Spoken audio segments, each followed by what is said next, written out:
Amigos, bienvenidos a otra emisión más de Ritos y Retos de la Frontera Tierra Adentro,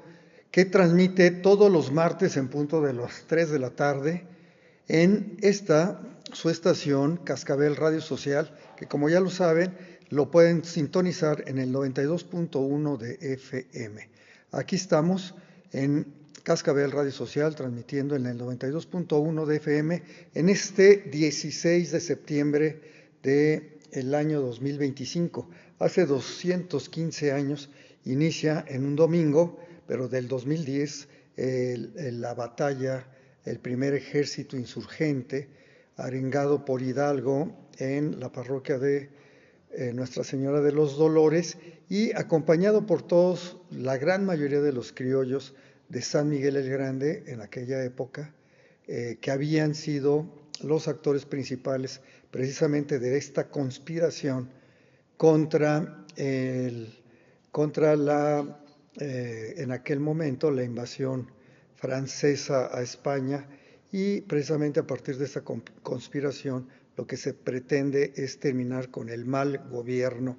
que en aquella época pues no solamente estaba en España a través de José Bonaparte y los reyes capturados en Bayona, sino a través también de saber que en Nueva España pues prácticamente no se tenía certidumbre con ninguna de estas autoridades, y va a ser justo el momento de lo que nosotros hoy en día llamamos este movimiento de la independencia. En fin, para conmemorar el inicio de la gesta de independencia del domingo 16 de septiembre de 1810, hemos preparado para ustedes un programa para resaltar también que más allá de los personajes más cimeros que son recordados en estas fechas y que no necesariamente representan toda la complejidad de este movimiento, pues nos gustaría a nosotros tocar hoy el tema de las mujeres en la independencia. Y de eso va a ir el programa de hoy, las mujeres en la independencia, en estos ritos y retos de la frontera tierra adentro, que transmitimos, como ya lo saben, desde San Miguel de Allende todos los martes a las 3 de la tarde por las frecuencias de Cascabel Radio Social en el 92.1 de FM. Les recordamos que también nos puedes sintonizar en tu computadora, en tu teléfono celular, en tu tableta, a través de la plataforma digital zeno.fm, zeno.fm, ahí sintoniza Cascabel Radio Social. Y bueno, vamos a dar inicio pues a esta presentación, no sin antes también recordarte que nos puedes estar también localizando esta grabación en la cuenta de Facebook Live de el que te saluda en el micrófono, Arturo Morales Tirado. Y bueno, vamos comenzando entonces esta presentación y te estoy dejando, si nos estás viendo ya en la grabación de este programa, por ahí todos mis datos de contacto en las diferentes plataformas de internet para que estés en contacto con nosotros, y de antemano celebro tus comentarios y agradezco desde luego la opinión en torno a lo que aquí vas a escuchar. Pues bueno, vamos a comenzar entonces y vamos a recordar en este sentido que entre otros muchos personajes, además de Allende, de Hidalgo, de Aldama, de Lanzagorta, de Luis Malo, de el coronel de la Canal, de Mariano Abasolo, y de muchos otros en la historia de esta gesta de independencia por 11 años, incluido los hermanos Rayón, incluido Morelos, incluido Ignacio Aldama, incluido desde luego también Moreno, incluido Mina, incluido muchos otros personajes, y desde luego no nada más Vicente Guerrero, sino también Agustín de Iturbide. Habría que entender que fuera de estos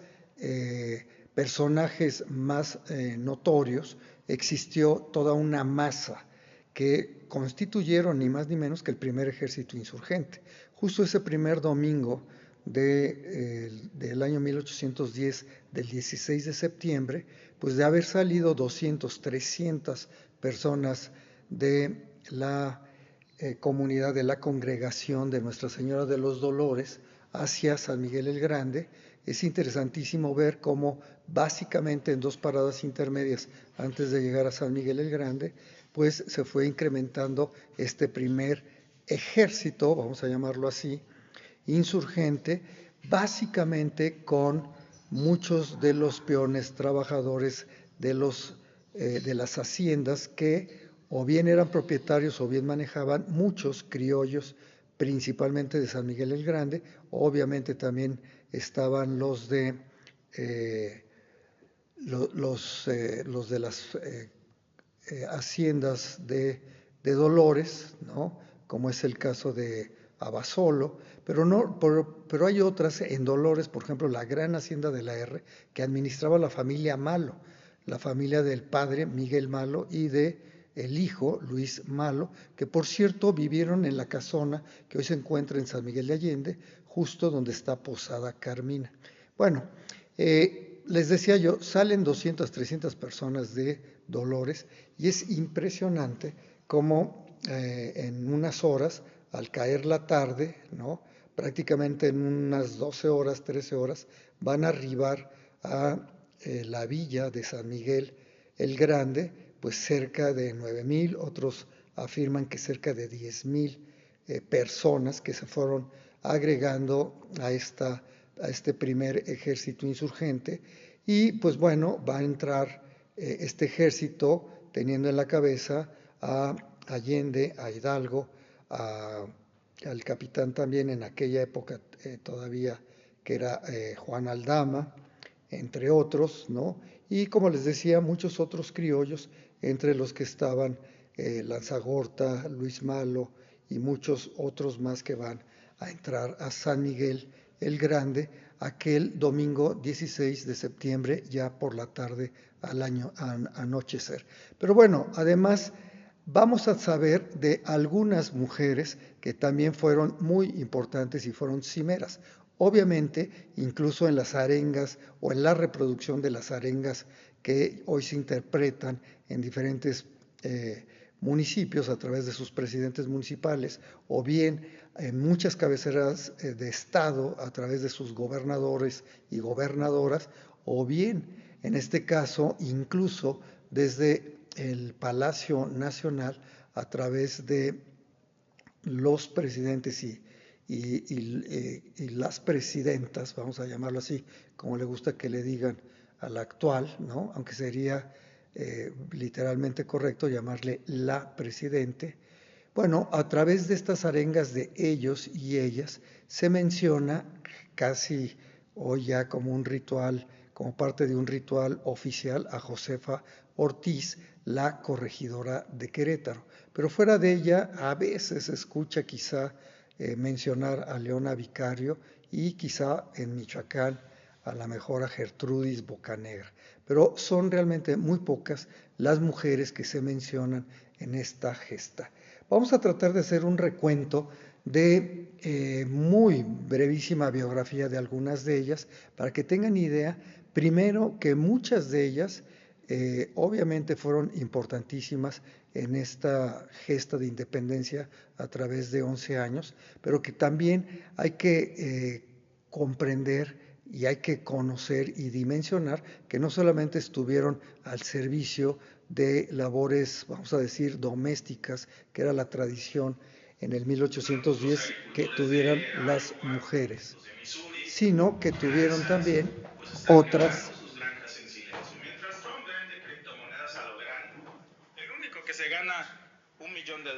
Perdón,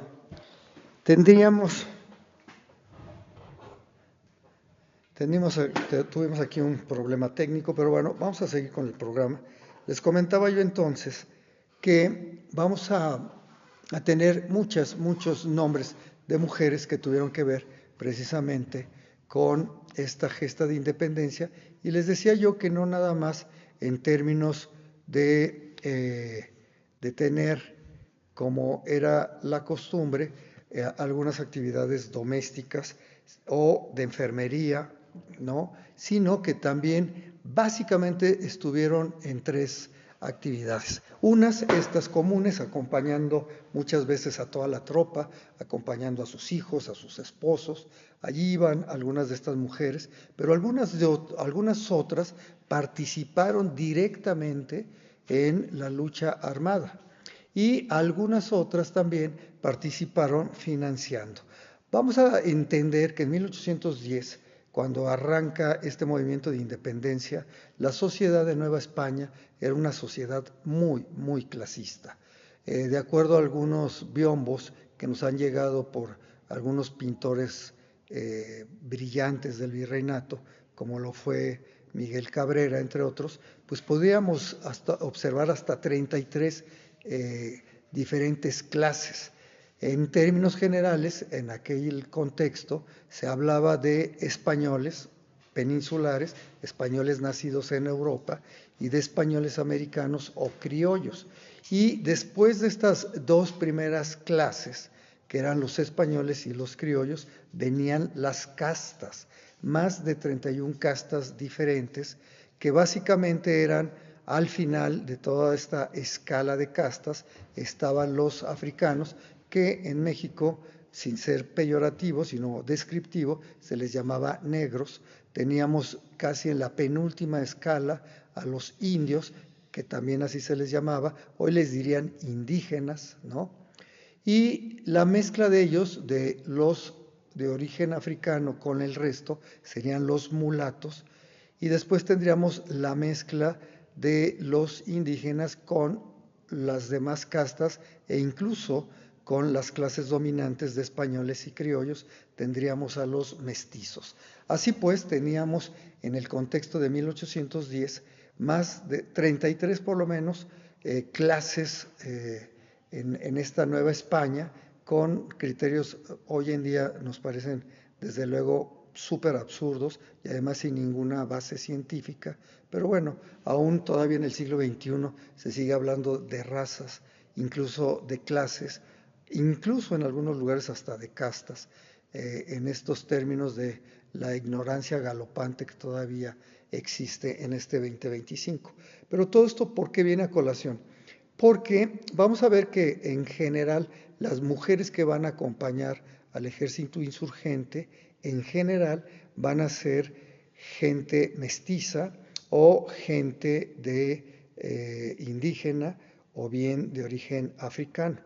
Incluso también las mujeres que van a participar en las luchas armadas van a ser mestizas o van a ser indias o negras. Todo esto es interesante conocerlo porque incluso en estas actividades y en esta dinámica de la Guerra de la Independencia, obviamente los roles de las mujeres van a obedecer también a su contexto en el que vivían. Y las mujeres que van a estar participando más como correos, como mensajeras, como espías incluso, entre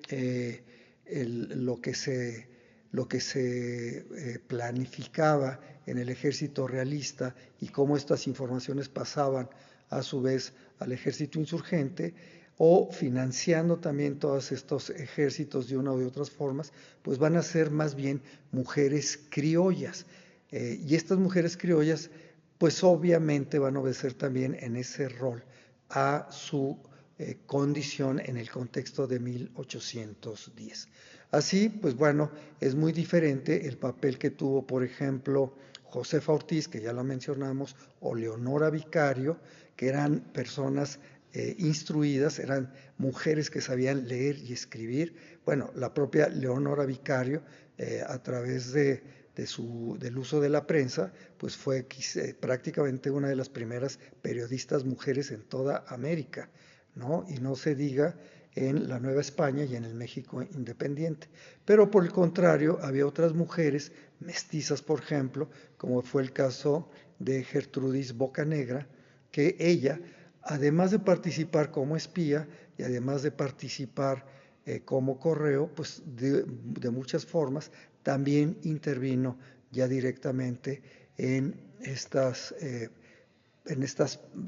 maneras,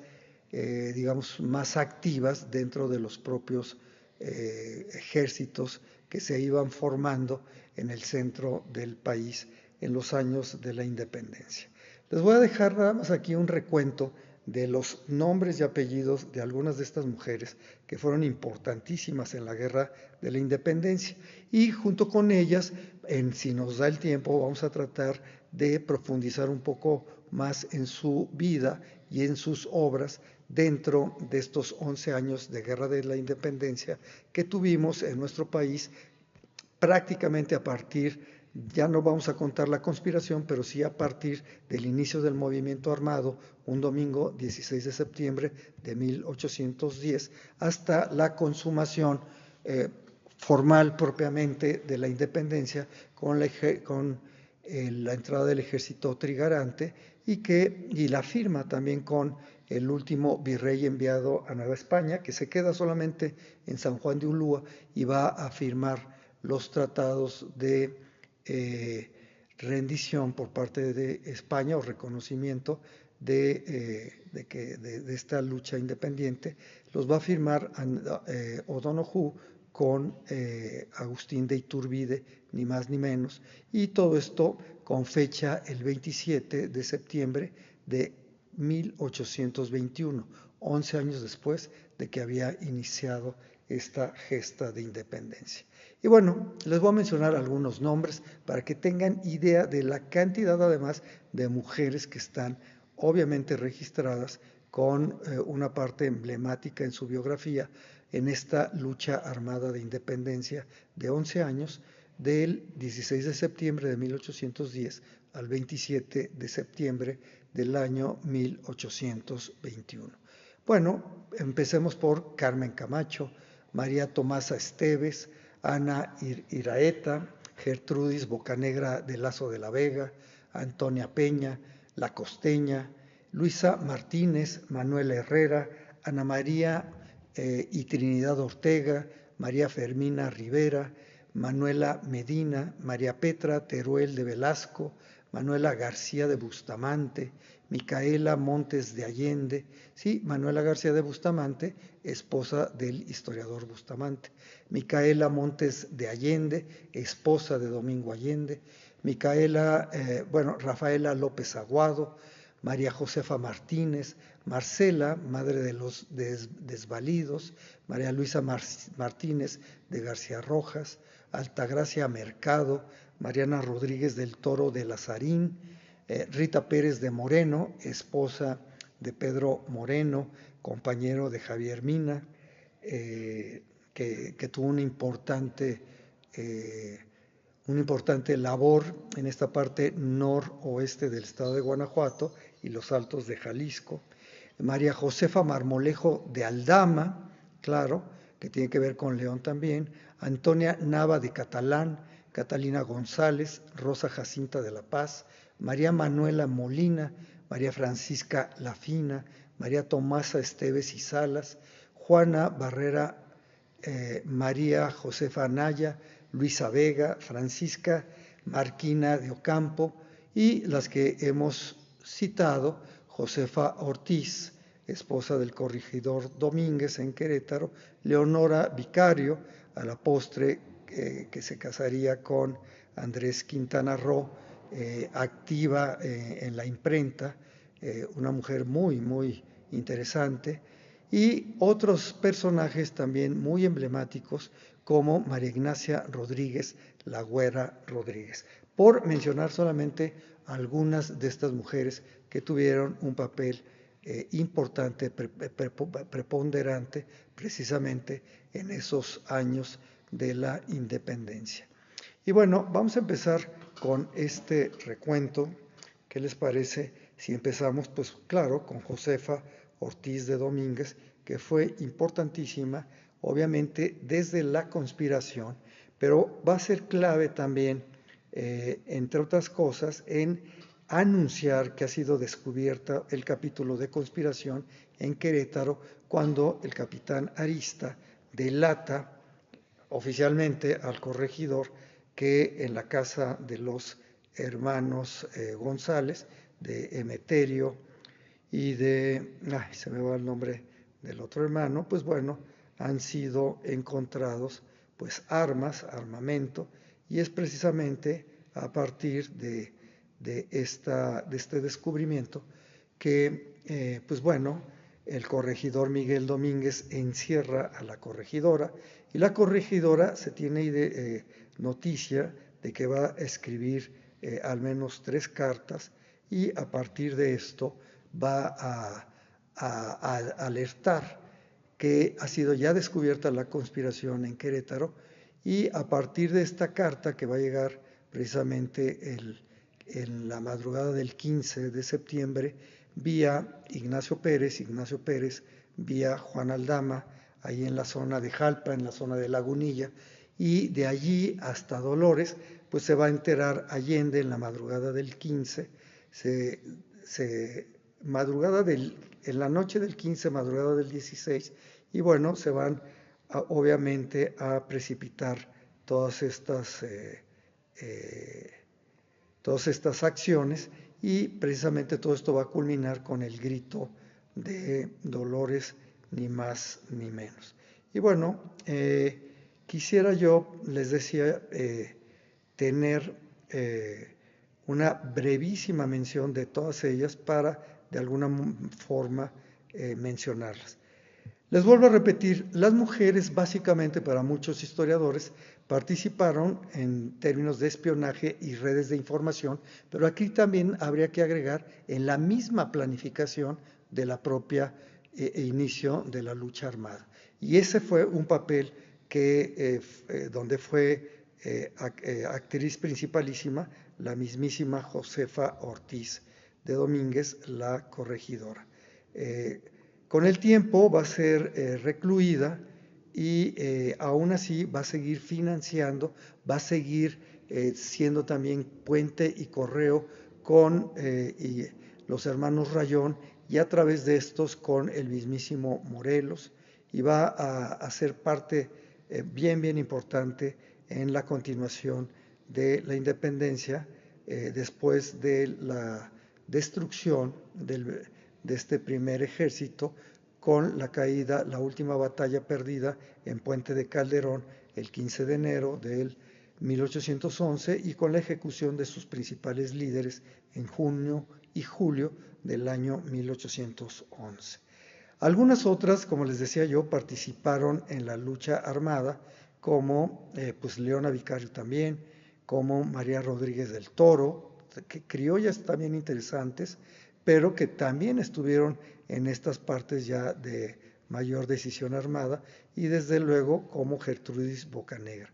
Algunas otras van a estar participando como una resistencia simbólica y cultural, donde muchas de ellas mantuvieron el espíritu vivo en sus comunidades, transmitiendo las ideas insurgentes y guardando la memoria de los que iban cayendo en batalla. Fueron madres también, fueron formadoras de futuros soldados de la independencia, y claro que vale la pena también mencionar esta participación que tuvieron muchas de estas mujeres. Y desde luego todo el legado que fueron dejando poco a poco muchas de estas mujeres que fueron importantísimas en toda esta situación. Muy rápidamente mencionarles también que Josefa se casó en 1802. Josefa Ortiz era un año mayor que Allende, tuvo 14 hijos.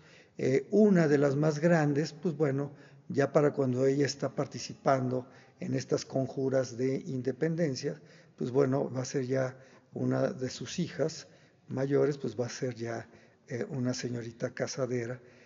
Lo menciono en torno a ciertas hipótesis sobre una relación más allá de la conspiración entre Josefa y el capitán Ignacio Allende. Recordar que era otro contexto, que la misma Josefa era un año mayor que el propio Allende. Y bueno, recordar también que tuvo un papel importantísimo en la conspiración, y una vez descubierta la conspiración, pues bueno, ella fue crucial en enviar el mensaje hacia Allende, y de Allende ya en Dolores tomar la decisión junto con el capitán Aldama, con Abasolo y desde luego con Miguel Hidalgo, de dar inicio a la gesta de independencia. Obviamente tuvo represalias y tuvo una persecución. Tras el estallido de la insurgencia, Josefa Ortiz fue descubierta, arrestada y enviada al convento de Santa Clara en Querétaro, joya, por cierto, virreinal del barroco, y luego fue enviada al convento de Santa Teresa en la Ciudad de México. Pasó varios años en prisión, bajo vigilancia, y fue liberada en 1817. En fin, tuvo un legado importantísimo. Afortunadamente para la propia Josefa Ortiz, tuvo la dicha de ver consumada la independencia. Se le respetaba mucho en ese primer Congreso Constituyente, incluso en la primera Junta de Gobierno, y ella va a morir en la Ciudad de México el año de 1829. Muy, muy importante, doña Josefa Ortiz de Domínguez. Leona Vicario. Leona Vicario nació en la Ciudad de México en 1789. Su papá era abogado, su tío, el hermano de su papá, también era abogado, y ella queda huérfana muy, muy joven, y entonces pasa bajo la tutela de su tío, que además de educarla y promoverles las lecturas, pues también la consentía mucho. Realmente la quiso muchísimo por las propias palabras de Leonora y de algunos otros historiadores. Recibió formación muy importante en ciencias, en arte y literatura, cosa que era excepcional para una mujer en su tiempo. Se va a formar un grupo que fue originalmente promovido por ex sacerdotes jesuitas. Recuerdan que los jesuitas habían sido expulsados de Nueva España en el año de 1767. De España, en algunos años antes, me parece de memoria, en 1764-65, pero de aquí de Nueva España en el 67, y algunos de estos sacerdotes van a seguir con ciertas inercias. Va a estar Clavijero, va a estar Teresa de Mier, entre otros, y van a formar un grupo que se mantiene vivo, una sociedad secreta que se va a mantener viva durante la independencia, que van a ser los Guadalupes. Y ni más ni menos que Leonora Vicario tuvo mucha parte en estos grupos secretos, y además fungió como correo y como espía a través de la forma que ella tenía por su posición económica en la sociedad novohispana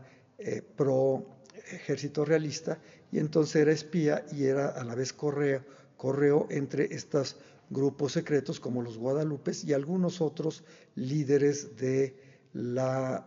lucha independiente. Fue arrestada varias veces, la primera en 1813, y la enviaron prisionera al convento de Belén de las Mochas en la Ciudad de México. Logró escapar gracias a sus contactos insurgentes, disfrazada, y posteriormente es cuando ya se une a su esposo Andrés Quintana Roo en toda esta lucha con infinidad de actividades. Entre otras, pues van a editar una especie como de boletín, de periódico, diríamos hoy en día, dando noticias de cómo iba la lucha armada y obviamente mostrando parte de la ideología en torno a la evolución de este mismo movimiento. También esta insigne mujer, Leonora Vicario, va a tener la dicha de ver también consumada la independencia, y como les decía, se va a destacar como periodista y escritora, y a través de estos escritos se puede en aquel contexto y en aquellos años ver cómo era además promotora de esta igualdad, libertades y derechos, no solamente para la gente en general, en términos de los de la insurgencia, sino también para las mujeres dentro de este movimiento. Y lo mismo buscando igualdad, libertad y derechos de las mujeres para que participaran precisamente en la vida pública. Murió en 1842 y fue reconocida por el gobierno todavía en vida como benemérita y dulcísima madre de la patria. En fin, una gran mujer independiente, pensadora, valiente, todo un símbolo para aquellos años de la guerra de independencia y desde luego una mujer muy avanzada a su época. En fin, vamos a pasar a la reseña de algunas de estas mujeres también insignes. Por cierto, aquí hago un paréntesis para decirles que el grupo del Tequio, que entre otros lugares radica, digamos, dramatúrgicamente en los patios de la casa, del Museo Casa de Ignacio Allende, pues bueno, ha montado una de sus obras históricas, es ni más ni menos, que en torno a Leonora Vicario. Y si tienen oportunidad, no dejen de ver esta representación de Leonora Vicario. De repente anda en gira, sé que ha andado en Veracruz, en la Ciudad de México, en Guerrero, en fin, en diferentes lugares, pero desde luego muchas veces tenemos la oportunidad de poder ver esta obra también aquí en San Miguel de Allende. En fin, vamos a pasar ahora a Leonora Vicario, a Gertrudis Bocanegra. Gertrudis Bocanegra va a nacer en 1765, va a tener cerca de 45 años cuando inicia la independencia, y va a nacer en Pátzcuaro, Michoacán, ni más ni menos. Va a tener una educación, va a ser una mujer ilustrada y desde joven va a mostrar mucha inclinación hacia la lectura y hacia las ideas de libertad al haber leído precisamente a los intelectuales de la Revolución Francesa, que bueno, eran algo así como lo prohibido por la Nueva España y por las monarquías, leer a Rousseau, a Montesquieu, en fin, a toda esta gente de aquellos años. Y bueno, cuando estalla la lucha en 1810, Gertrudis se va a involucrar con una gran convicción en el movimiento insurgente en Michoacán y va a ser parte de una red de comunicación y enlaces entre distintos grupos rebeldes, sirviendo como espía y correo secreto. También convenció a familiares y conocidos para unirse a la causa, mostrando liderazgo político en su comunidad. Su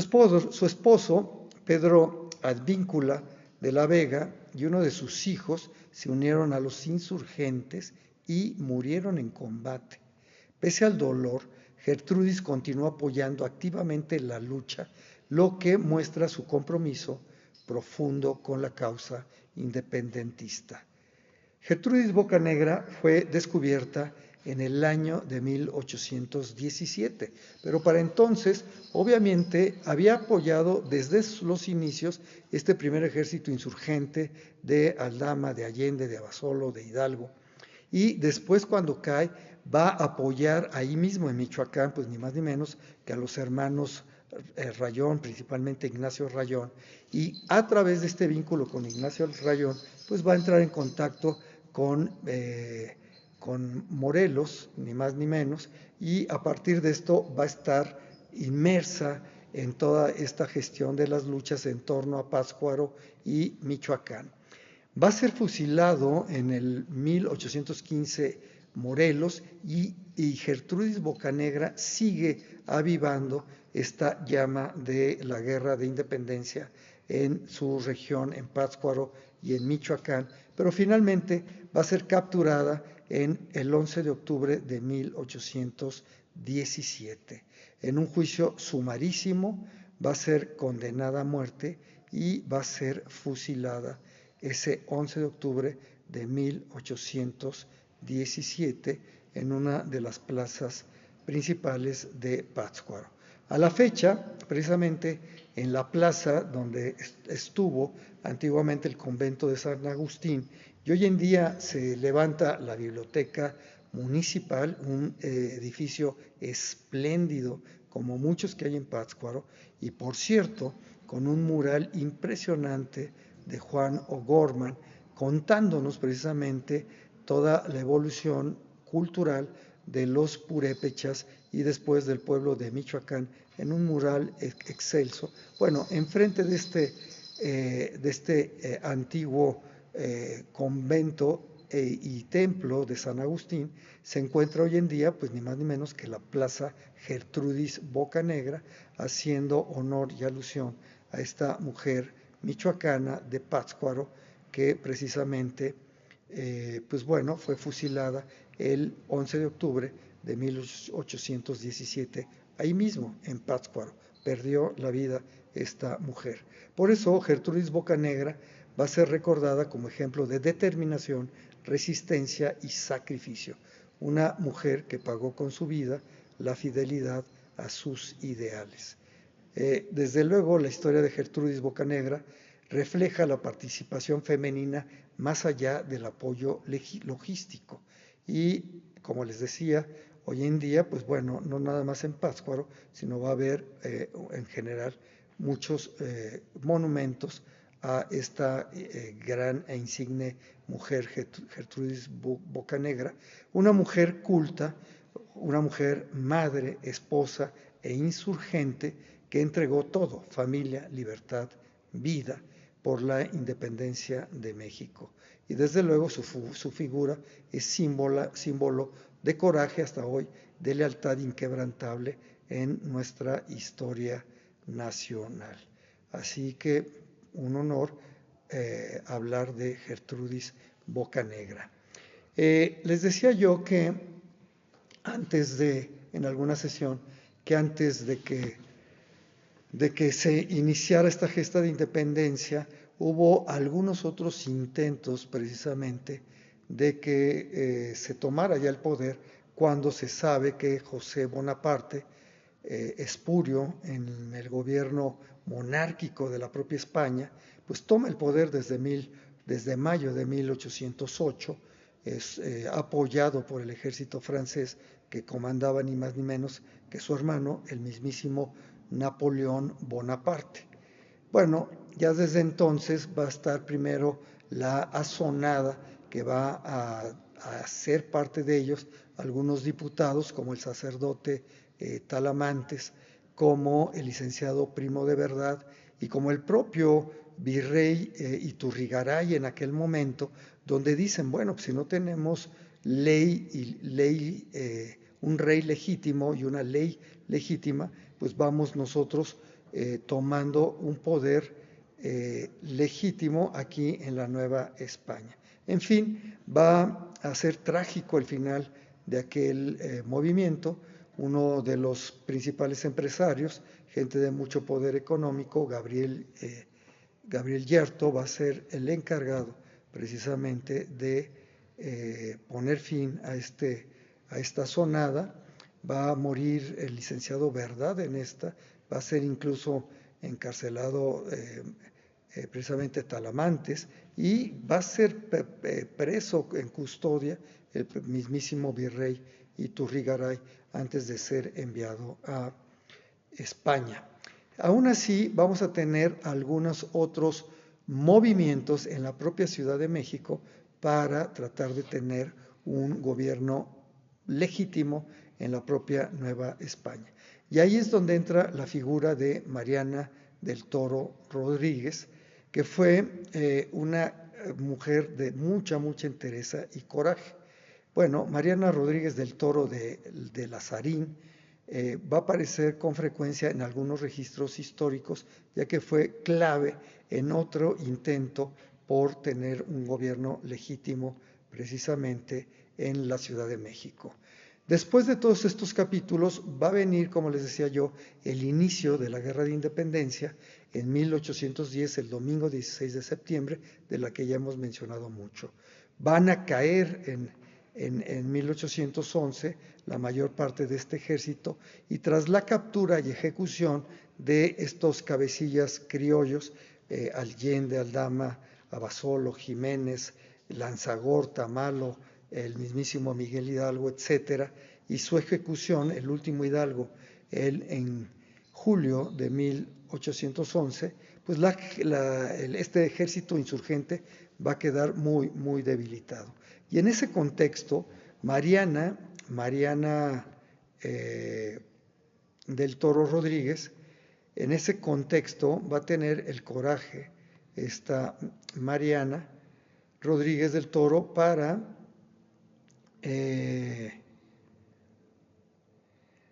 va a tener el coraje, les decía yo, en ese momento, para, junto con otros criollos de la Ciudad de México, empezar a fraguar un plan para, fíjense nada más, asesinar al virrey Francisco Javier Venegas y provocar un levantamiento popular en la capital.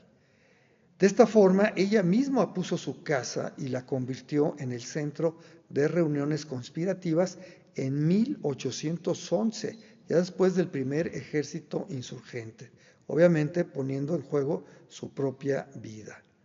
La conspiración, desgraciadamente, ya va a ser llevada a cabo en esa segunda parte de 1811, pero uno de los participantes, no tengo ahorita el nombre de él, está a punto esa mañana ya de acercarse hacia el virrey para ejecutar el plan y asesinar al virrey, cuando teme por su salvación espiritual y entonces decide ir a confesarse. Y al irse a confesar, pues le describe lo que piensa hacer al sacerdote. Este sacerdote rompe el secreto de confesión y va y delata este movimiento conspirativo que lideraba Mariana Rodríguez del Toro, y es en esta forma que desgraciadamente no llega a buen término este momento de conspiración para asesinar al virrey Venegas, ¿no? En fin, con todo esto, pues tenemos otro gran ejemplo de una mujer con una gran iniciativa propia, mucho coraje y mucho arrojo. Como les decía, ya después de que es descubierta la conspiración antes de ejecutar sus planes, Mariana y otros participantes pues van a ser arrestados y procesados. Y aunque no fue ejecutada, sufrió prisión y confiscación de sus bienes, lo que la sumió en la ruina económica. Tras su liberación vivió condiciones modestas, casi en el olvido. Sin embargo, Mariana Rodríguez del Toro es desde luego un ejemplo de mujer con iniciativa propia que no solo apoyó, sino que organizó y encabezó un proyecto insurgente de gran envergadura. Su figura contrasta con la visión limitada que muchas veces tenemos todavía hoy en día de las mujeres solamente como auxiliares. Ella conspiró, ella lideró y arriesgó su vida y patrimonio por la causa. Y aunque su plan fracasó, la conspiración de Mariana mostró que en la Ciudad de México existían núcleos insurgentes urbanos liderados por mujeres. Imaginen todo esto en ese contexto de 1810. Hoy se le empieza a reconocer desde luego como otra de las heroínas insurgentes, aunque aún con poca difusión en comparación con Josefa Ortiz o con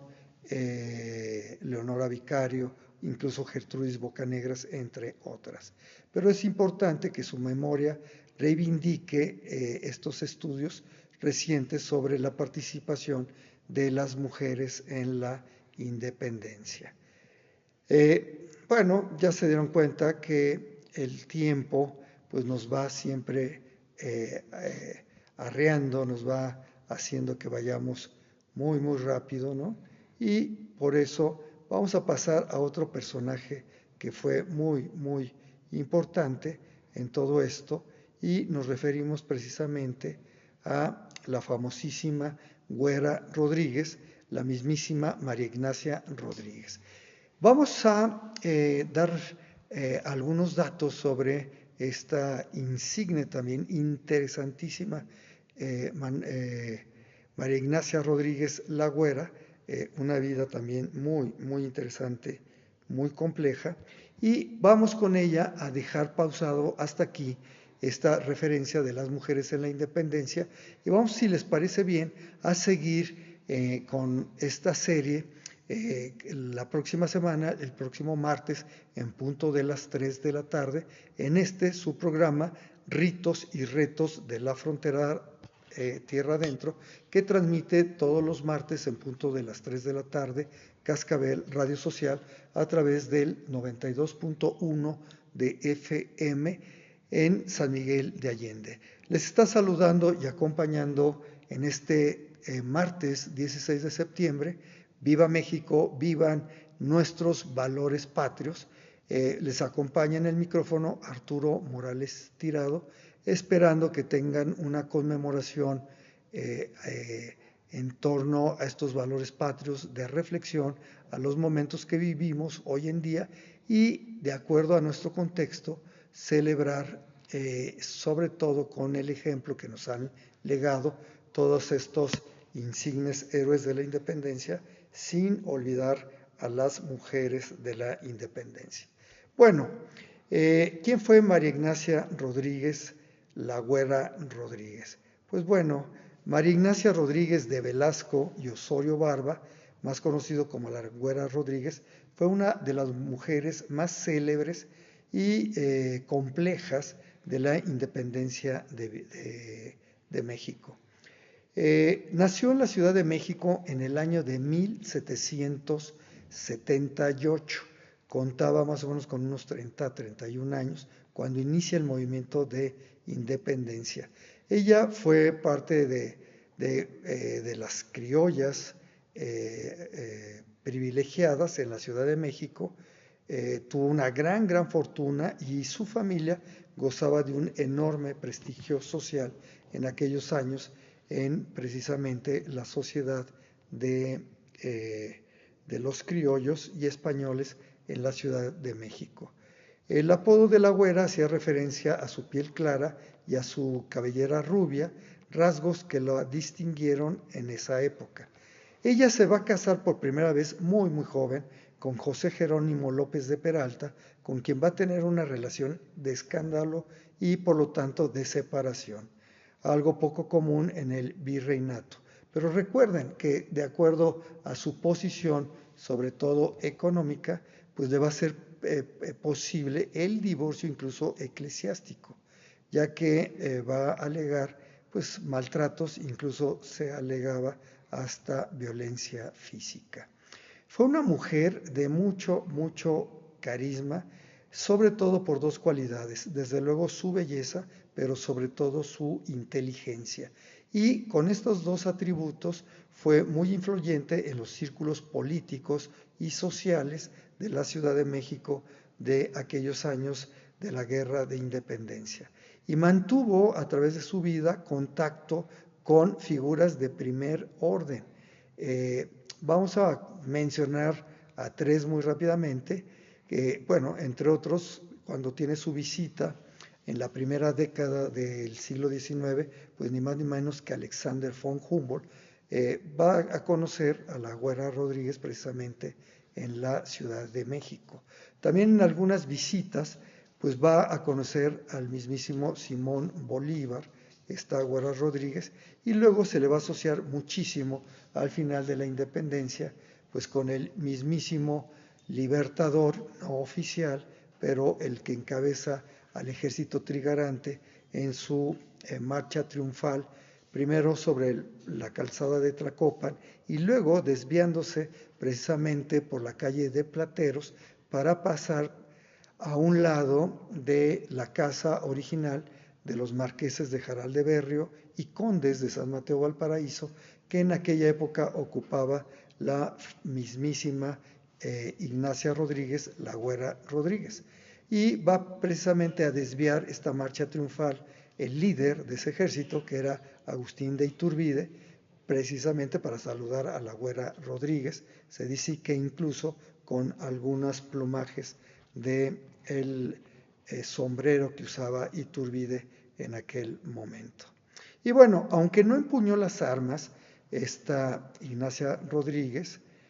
como otras mujeres insurgentes, apoyó la causa principalmente a través de redes de información, recursos y contactos políticos. También, como les decía, estuvo ligada a muchos personajes y entre otros al mismísimo Agustín de Iturbide, el creador del Plan de Iguala, el creador de precisamente la bandera trigarante de los colores verde, blanco y rojo, y el líder del ejército trigarante que va a dar fin precisamente a la contienda de independencia. Junto, en la retaguardia de esa marcha, pues vino Vicente Guerrero, a la postre y por golpe de Estado, el segundo presidente de la recién naciente República Mexicana. La Güera Rodríguez entonces va a encarnar una figura con mucha controversia, pero muy fascinante, ¿no? Va a ser patriota, va a ejercer su influencia en favor de la independencia, esto lo va a tener clarísimo siempre, y con el tiempo pues se va a mezclar su vida entre la realidad y la leyenda. Ignacia Rodríguez va a morir hasta 1850 y deja tras de sí una imagen de mujer libre, audaz y poderosa en ese contexto de la guerra de independencia, muy distinta al ideal femenino tradicional del virreinato. Por otro lado, es recordada como un símbolo de la mujer criolla con poder social y político, cuyo papel fue más diplomático y estratégico que militar. La memoria cultural mexicana de la Güera Rodríguez representa tanto la elegancia de la alta sociedad como la capacidad femenina de incidir en la historia desde espacios no oficiales. Podríamos sintetizar que María Ignacia La Güera Rodríguez fue una mujer que desde su posición privilegiada en aquella sociedad de castas y clases de la Nueva España, influyó en la política y en la causa independentista con inteligencia, con audacia y dirían en aquella época con la gracia de su belleza. Y más que solamente una heroína de campo de batalla, fue en realidad una gran figura de intrigas, alianzas y poder social que también influyó en el derrotero de esta guerra de independencia. Amigos, vamos a dejar hasta aquí por el día de hoy la transmisión de estas mujeres insignes en la revolución, en la guerra de independencia, pero no quiero despedir el programa sin hacer alusión a algún tema musical. Y en esta ocasión hemos escogido pues el célebre guapango de Pablo Moncayo, que a través de ritmos populares mexicanos, concretamente veracruzanos, va a crear música sinfónica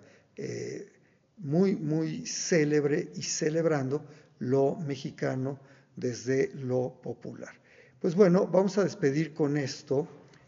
esta transmisión y por otro lado vamos a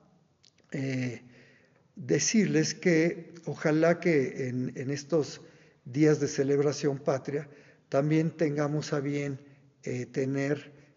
minutos para hacer una reflexión sobre lo que podemos tomar de legado de nuestros héroes insurgentes en aras precisamente de aspirar a una mejor sociedad mexicana contemporánea, viendo el contexto del mundo, viviendo el contexto mexicano, pero lo más importante, actuando en nuestra propia realidad local. Y aquí, donde se fraguó la independencia, que valga pues estos días de conmemoración de la gesta de independencia para reflexionar y tratar de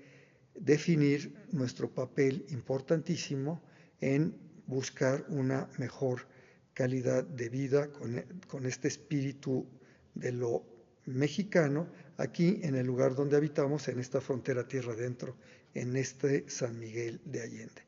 Que viva México y sigamos conmemorando con reflexión y compromiso. Nos despedimos con el guapango de Pablo Moncayo, interpretado por la Orquesta de París y en la conducción Alondra de la Parra.